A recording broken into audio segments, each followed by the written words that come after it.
So recently I was talking with a fan, surprised that such a thing exists. Hi guys, I'm surprised you exist. Thank you for existing.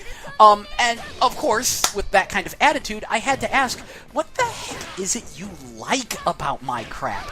And he said that he liked that I went deeper into games with my reviews that just is it good, is it bad, to the point of bordering on, and this was a term I hadn't heard before, gaming academia.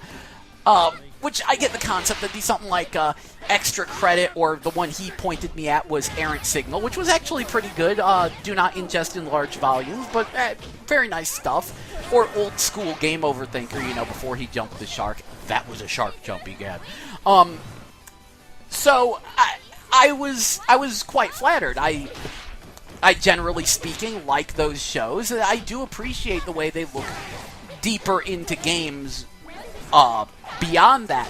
But there's one thing that I find a little disconcerting, and I sometimes think that a lot of these gaming academia type discussions, and wow, now that I think of it, that sounds really pretentious, but a lot of these kinds of discussions, I feel, focus a little bit too much on the story and not enough on the gameplay, the actual core game of the whole thing, the game of the game.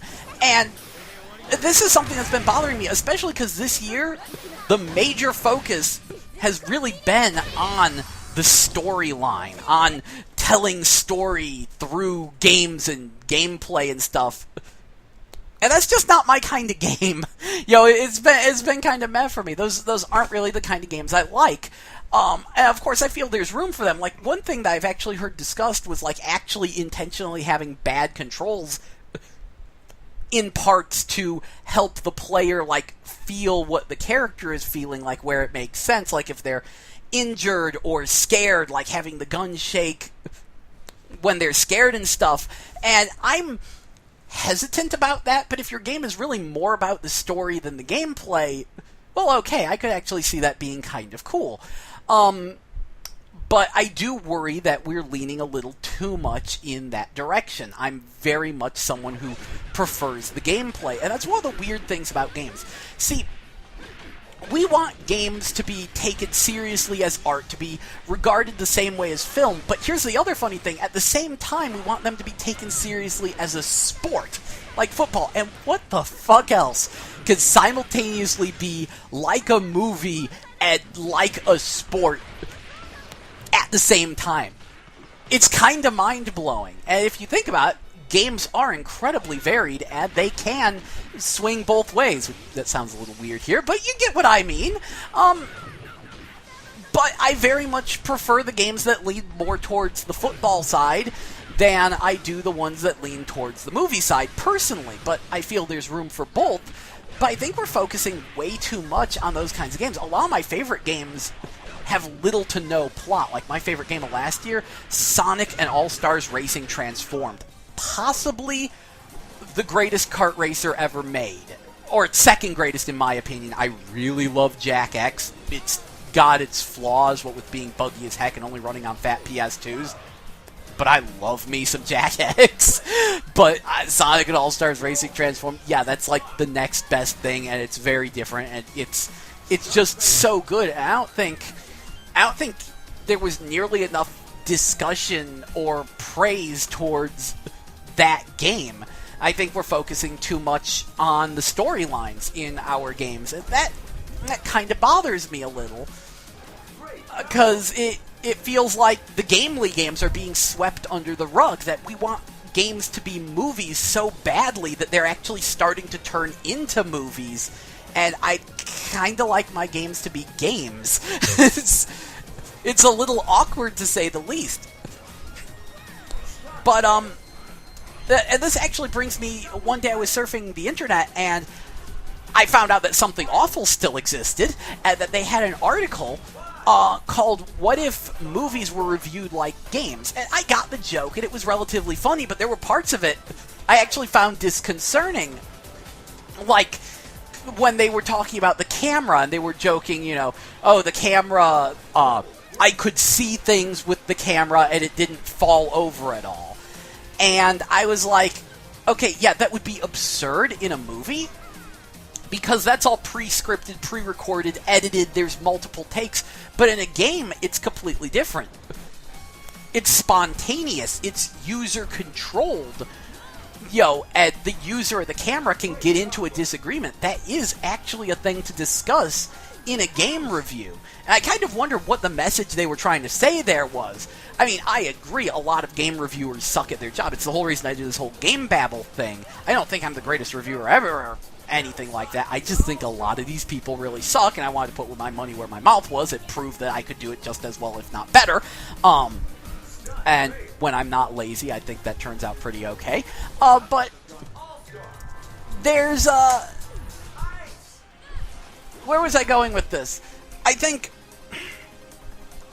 I worry that the message got muddled, that they would like it if games were reviewed the same as movies. And you can't review a game like a movie, like, at all. They're two completely different things, and if you were to, I think it would be very harmful. Because, I mean, then you'd be ignoring the gameplay, the mechanics. The game of the game wouldn't be discussed. If we were to say, oh, we just expect that the camera works, at the same time, we'd be saying that we just expect the game to work a certain way. And horrifyingly enough, I felt that a lot of modern, more story-driven games have played incredibly similarly. And yeah, those games actually could be reviewed like a movie, where you just say, oh, the game is a game. You interact with it, it goes, and just discuss the plot entirely. And that legitimately bothers me in a way. And now, I hear the counter-argument, which is, you can't just say, oh, well, the game works, so it's a 10 out of 10. Apparently, that's what started all these relatively disturbing parody reviews. I saw another one that disturbed me just as much. I guess Jim Sterling did a review of one of the yearly big first-person shooters that basically said it works, so it's a 10 out of 10. Alright, yeah, that's bullshit. But you should discuss, in unbiased terms, if a game functions or not. And that is half the battle. Like, if a game worked and is playable and could conceivably be enjoyed, that's a 3 out of 5 to me. It's at least a decent game. It functions.